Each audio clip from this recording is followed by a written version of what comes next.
there is a good future for the Talabong Mangrove Forest or Talabong Island Mangrove Reserve, it is because it provides a lot of ecological services not only to the communities but to other wildlife surrounding these areas.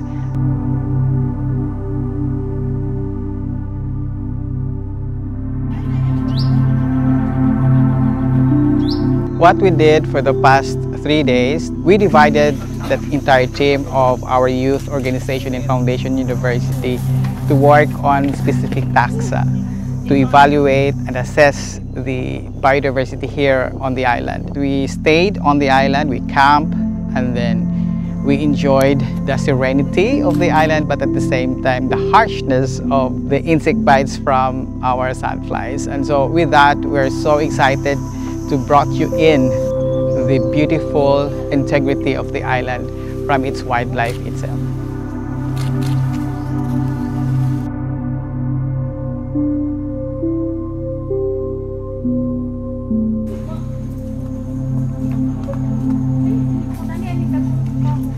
Siguro ang among nabati kay kanang pag-abot mo di is na-overwhelm me kay ingani di ay good siya pag field sa kay tungod sa una sige ra manggudming naa sa buntod karon kay lahi na pud siya nga lugar like kanang mangrove forest dagat siya pag-abot mo abay na mo gamay ra mo makitaan dili good siya like ang naka well diverse pero pag-abot na mo aning lugraha usapan naman kagabi daghan na jud ming makita dili lang gud ni siya mangrove forest nga mangrove lang daghan lang gud ay nagpuyo diri nga kami mismo wala mi kaila tungod sa pun sa mga tabang sa mong mga consultants nakaila mi nga okay na dinhi sila diri abi na mugnara ni sa libro na mo makita na lang ni sa picture na sa TV na kami mismo on hand pag-abot na mo diri nakita gud na mo so be overwhelmed gud mi og mapasalamaton nga naa mi ani nga higayon or opportunity nga mabuhat na mo ni nga research diri sa Talabong Forest.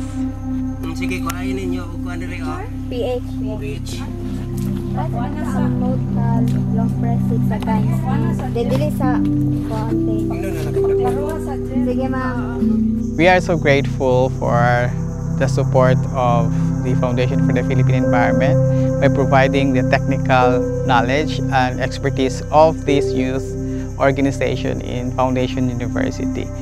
That initial support enabled these students to apply it here on the island. I am so happy that we already started this kind of initiative incorporating the local communities here, the fisher folks in particular, the Bantay Dagat, and then the local government unit under the Department of Agriculture Office of Ma'am Daisy, the mayor especially, Mayor Luigi, who is very supportive among others here in this project.